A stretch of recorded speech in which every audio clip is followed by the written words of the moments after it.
इस संसार में आने वाला बालक संपूर्णता है संस्कार रहित होता है।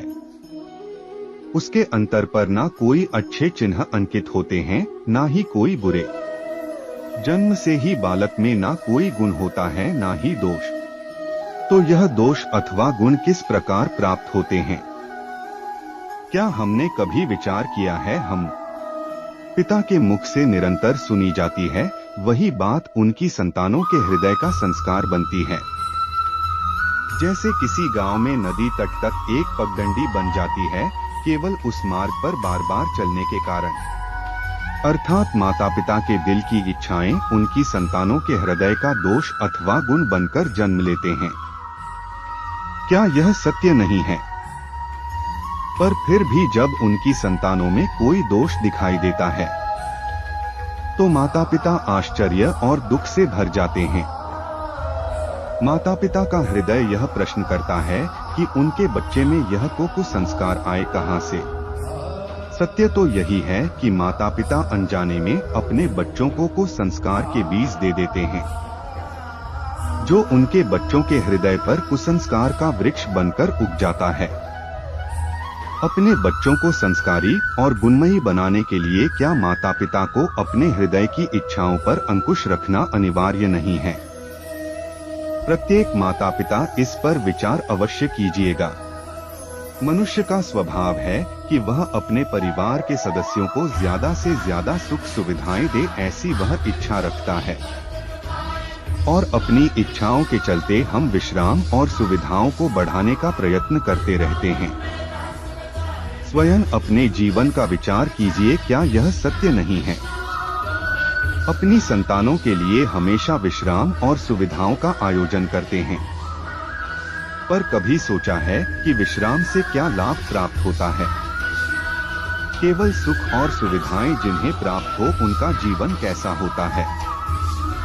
शरीर यदि परिश्रम करता है तो स्वस्थ रहता है, और बुद्धि यदि चुनौतियों का सामना करती है तो वह तीव्र हो जाती है और शारीरिक मानसिक संतुलन बना रहता है। भूल जाते हैं कि मन और आत्मा को जब कठिनाई प्राप्त होती है तो आप अत्यंत प्रभावशाली और आकर्षण के केंद्र बन जाते हैं। अर्थात हम अपनी संतानों को श्रम और मेहनत से दूर रखने का प्रयास करते हैं। उनकी सफलता का मार्ग हम खुद बंद कर देते हैं। ज्ञान प्राप्ति हमेशा सिर्फ समर्पण से होती है, लेकिन समर्पण का महत्व क्या है? समर्पण का रूप क्या है? क्या हमने कभी विचार किया है? मनुष्य का मन हमेशा ही ज्ञान की प्राप्ति के लिए विभिन्न बाधाओं को उत्पन्न करता है। किसी अन्य विद्यार्थी से ईर्ष्या हो जाती है, कभी पढ़ाई हुए बातों पर संदेह बन जाता है, कभी गुरु के द्वारा दिया गया दंड मन को अहंकार से भर देता है। क्या ऐसा नहीं होता? ना जाने कैसे कैसे विचार मन को भटकाते हैं, और मन की इसी अयोग्य स्थिति के कारण हम ज्ञान प्राप्त नहीं कर पाते। मन की योग्य स्थिति केवल समर्पण से उत्पन्न होती है। समर्पण मनुष्य के अहंकार का नाश करता है। ईर्ष्या, महत्वाकांक्षा आदि भावनाओं को दूर कर हृदय को शांत करता है और मन को एकाग्र करता है। वास्तव में ईश्वर की इस सृष्टि में ना ज्ञान की मर्यादा है ना ज्ञानियों की। गुरु दत्तात्रेय ने तो गाय और स्वान से भी ज्ञान प्राप्त कर लिया था, अर्थात विषय ब्रह्मा ज्ञान का या जीवन के ज्ञान का या गुरुओं से प्राप्त होने वाले ज्ञान का नहीं। उसकी प्राप्ति के लिए गुरु से अधिक महत्व है गुरु के प्रति हमारा समर्पण। क्या यह सत्य नहीं? स्वयं विचार कीजिए, एक ही गुरु के पास शिक्षा प्राप्त करने वाले सभी शिष्य एक समान विद्या प्राप्त नहीं कर पाते।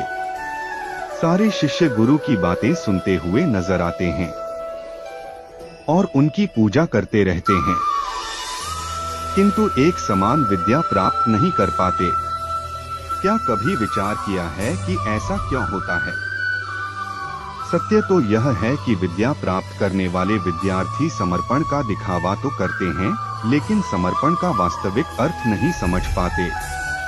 गुरु के चरणों में फूल चढ़ाने अथवा गुरु के आदेश को मानकर क्या समर्पण समित होता है? नहीं। समर्पण का वास्तविक अर्थ है जब गुरु के प्रति मन में संदेह न हो, गुरु के मुख से आदेश निकले इससे पहले शिष्य उस कार्य को पूरा कर दे। गुरु के विचारों के साथ शिष्य के विचार एक हो जाए, जिससे जब तक अपने गुरु में ब्रह्मा विष्णु महेश इनके रूप ना देख ले, तब तक उसका समर्पण सत्य नहीं है। वास्तव में समर्पण किसी कार्य का नाम नहीं है। समर्पण तो हृदय की भावना और मन की स्थिति का नाम है। अर्थात हमारे अज्ञात मन का दोष नहीं है। समविचार कीजिए, श्रेष्ठता का क्या अर्थ है? श्रेष्ठता का अर्थ है दूसरों से अधिक ज्ञान प्राप्त करना, अर्थात मूल्य इस बात का नहीं स्वयं कितना ज्ञान प्राप्त किया, मूल्य इस बात का है कि प्राप्त किया गया ज्ञान दूसरे लोगों से कितना अधिक है। अर्थात श्रेष्ठता की इच्छा ज्ञान प्राप्ति को भी एक स्पर्धा बना देती है, और स्पर्धा में विजय अंतिम कब होती है? कुछ समय के लिए तो श्रेष्ठ बना जा सकता है, लेकिन सदा के लिए कोई श्रेष्ठ नहीं रह पाता। फिर वही असंतोष, पीड़ा और संघ जन्म लेता है। किंतु श्रेष्ठ बनने के बदले यदि एकदम बनने का प्रयत्न करें तो क्या होगा? उत्तम का अर्थ है कि जितना प्राप्त करने योग्य है वह सब प्राप्त करना, किसी से अधिक पाने की इच्छा से नहीं, मात्र आत्मा की प्राप्ति हेतु कुछ प्राप्त करना। उत्तम के मार्ग पर किसी अन्य से स्पर्धा नहीं होती, स्वयं अपने आप से होती है।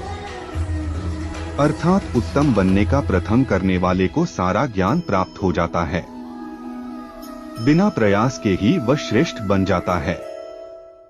किंतु जो श्रेष्ठ बनने का प्रयत्न करता है, ना वह अच्छा बन सकता ना ही उत्तम।